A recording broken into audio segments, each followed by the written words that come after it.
Коллеги, добрый день! Мы снова на связи, и в этом выпуске мы будем разговаривать с Александром Костериным. Он нам расскажет все секреты B2B.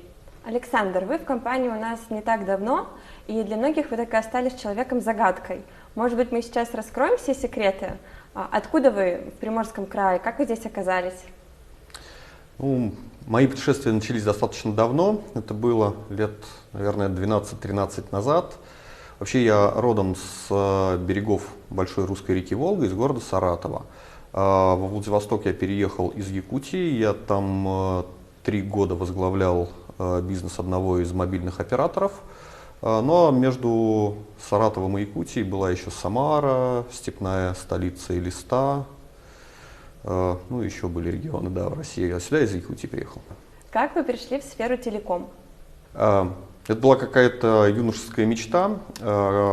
Как раз лет 15 назад началось активное развитие мобильной связи, и у меня тогда появилось большое желание работать именно в операторе, который предоставляет мобильные услуги связи. Я, наверное, раз 7 подавал резюме в несколько организаций. И в итоге у меня получилось прийти в одну из организаций, занимающихся предоставлением услуг мобильной связи. И, соответственно, так и началась карьера в телекоме, так я стал становиться связистом. А где работали до этого? Слушайте, у меня интересный опыт. Я начинал вообще такого с самого низа, знаете, прям такая американская success story. То есть это прям рекламный агент. Это было самое начало. Тогда это гордо называлось менеджер по продаже рекламы. Потом были попытки небольшого своего бизнеса, и был этап, когда я занимался дизайном и версткой крупной федеральной газеты, регионального представительства крупной федеральной газеты. Тоже с гордостью вспоминаю имя газеты «Известия». Я к ней тоже свою руку приложил. Каждый сотрудник телеком в любом случае слышал про Ростелеком, потому что это очень крупная компания. А ваши ожидания, они оправдались? Вы знаете, наверное, даже сверхоправдались, потому что те возможности, которые дает Ростелеком и мне как сотруднику, и клиенту как потребителю услуг, я, находясь вовне Ростелекома, даже не подозревал, что мы настолько крутые, что мы можем так много, что мы можем действительно что мы в сотрудников вкладываем так много, в развитие сотрудников. И действительно, такие крутые сервисы, такие крутые подходы применяем к удовлетворению потребностей и запросов клиентов. А когда вы только пришли и заняли свою должность, что вы захотели сразу изменить? Или какие векторы для развития вы определили себя? Смотрите, менять я наоборот ничего не хотел, потому что я считаю, что когда ты приходишь на новое место, первое, что ты должен, это понять, почему эта машина работает так, как она работает. Потому что даже несмотря на то, что у меня есть определенный бэкграунд за плечами, и первое ощущение, действительно, вы правильно отмечаете, хочется поменять и сделать так, как ты умеешь, так, как ты привык. Но самое главное пересилить это желание быстрых перемен и понять, почему машина работает так, как работает, потому что обычно всегда есть четкое обоснование, почему ты привык, что бизнес-процесс выстроен таким образом, а в этой компании он таким образом выстроен.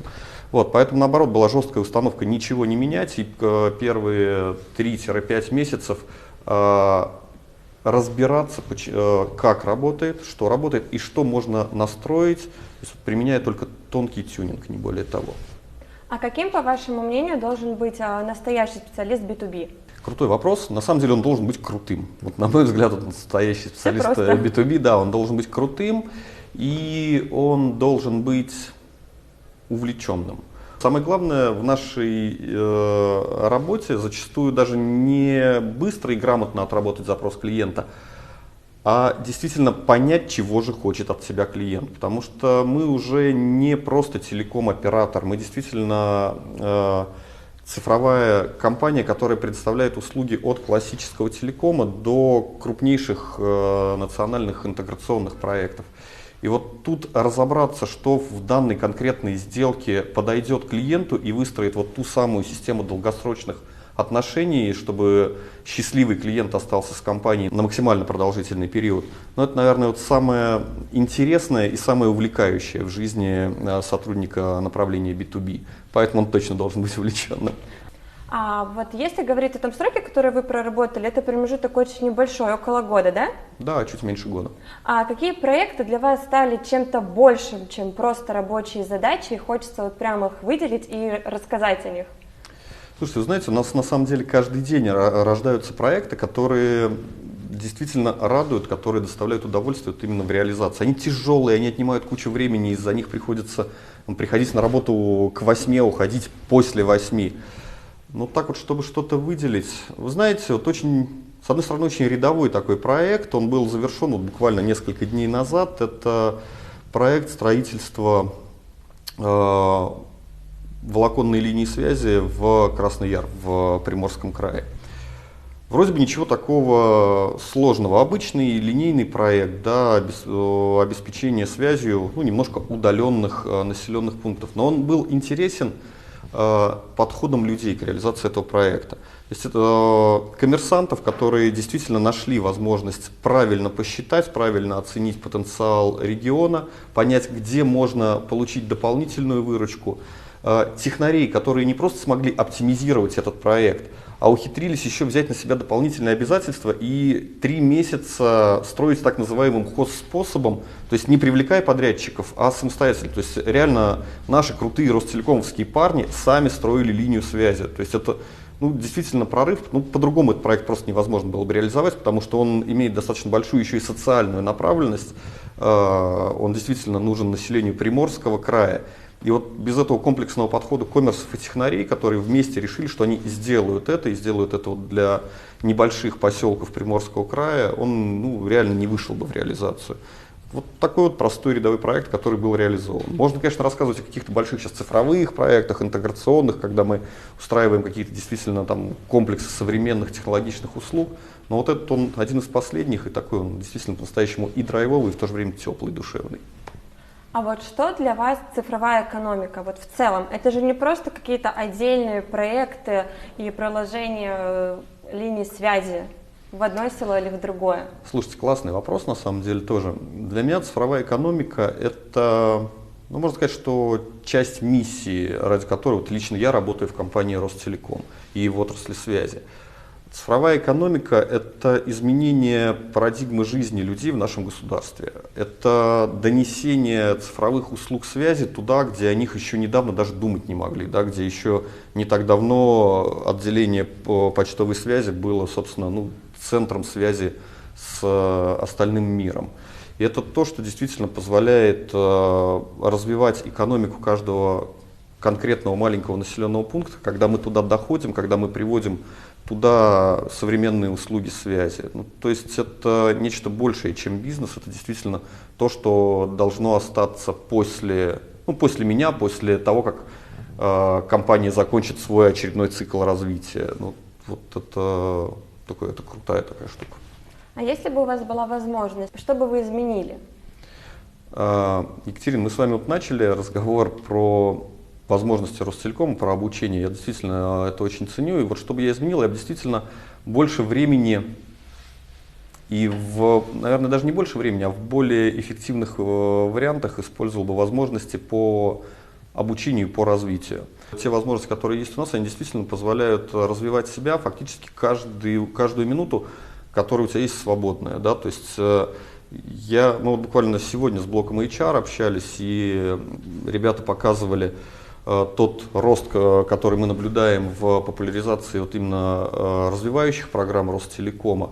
Мы видим, что все больше и больше у нас интерактивные курсы проникают в наших сотрудников, и они все активнее учатся именно уже в тяжелых курсах, то есть не когда тебе 10 минут на просмотр видеоролика, а действительно новые программы по изучению цифровой экономики, по дата-сайенсу. Действительно, курсы серьезные, фактически академические программы, многочасовые, которые позволяют в первую очередь не просто учиться чему-то новому, а оставаться на одном уровне с клиентом, с высокотехнологичным клиентом, конечно, да, и быть на острие тех цифровых изменений, которые происходят вокруг нас. Александр, вы для многих, вас представляют, вернее, знают, что вы директор B2B макрорегионального филиала. Но если покопаться в вашем профиле Instagram, то можно предположить, что у вас есть очень интересное хобби или увлечение, или ваша другая сторона. Вот расскажите, пожалуйста, о туризме, спорте. Ну да, и на самом деле я очень люблю активности, которые не закрыты внутри четырех стен, это правда. Я увлекаюсь туризмом, причем туризмом разным. Я могу с удовольствием за руль сесть и уехать далеко, получаю огромное удовольствие, когда незнакомую страну изучаю именно за рулем автомобиля. Мне очень нравится в том числе такой активный туризм и с рюкзаком за плечами и в горы, и там, не знаю, на САПе, допустим, по островам или на рафте по горной речке. Я уже на собственном опыте знаю, что приезжая в новый регион, я обычно через год знаю о нем больше и вижу в нем больше интересностей, чем человек, который родился в этом регионе и прожил там всю свою жизнь. А Приморский край как для вас открылся? Вот что, может быть, можете выделить? Слушайте, я еще не видел всех красот Приморья. У меня на самом деле есть уже такая маленькая спортивная туристическая цель. Я хочу получить замечательный значок леопарда, пройти вот эти 10 леопардовых вершин Приморья. Но сейчас я 3 прошел. Барса! Ой, Барса, точно. Ну, слушайте, я все-таки еще не коренной приморчанин, я учусь, да. У нас сотрудница получила его не так давно, Кристина Михайлова. Я на треть к нему приблизился, я прошел 3 вершины. Безусловно, первое, что захотелось увидеть, это, конечно, классическое южное Приморье, да, то есть, соответственно, Витязь и все, что вокруг Хасана. Также успел уже немножко поездить в восточном направлении за Находкой, и, соответственно, говорю, несколько вершин Барса уже успел тоже пробежать. На эти выходные тоже есть определенные планы, но я о них говорить не буду, потому что погода как-то их, по-моему, не хочет поддерживать, я бы об этом сказал. Александр, может быть, сейчас прозвучит очень банальный вопрос, но что вы пожелаете Ростелекому?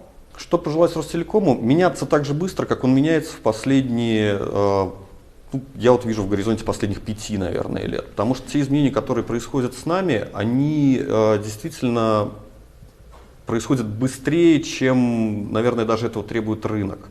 И мы явно сейчас гораздо проактивнее меняемся, чем коллеги по бизнесу, чем наши конкуренты, и меняемся в очень правильную сторону. То есть мы действительно сейчас идем и в направлении клиентоориентированности, и в направлении работы над удовлетворенностью клиента, на мой взгляд, быстрее всех на рынке. Мы еще далеки от идеала, но те темпы, которыми мы движемся, и самое главное, та системность, с которой Ростелеком идет к намеченным целям, это очень круто, это очень здорово. Я от всей души желаю присутствовать в Ростелекоме и помогать ему увеличить этот темп изменений, это правда.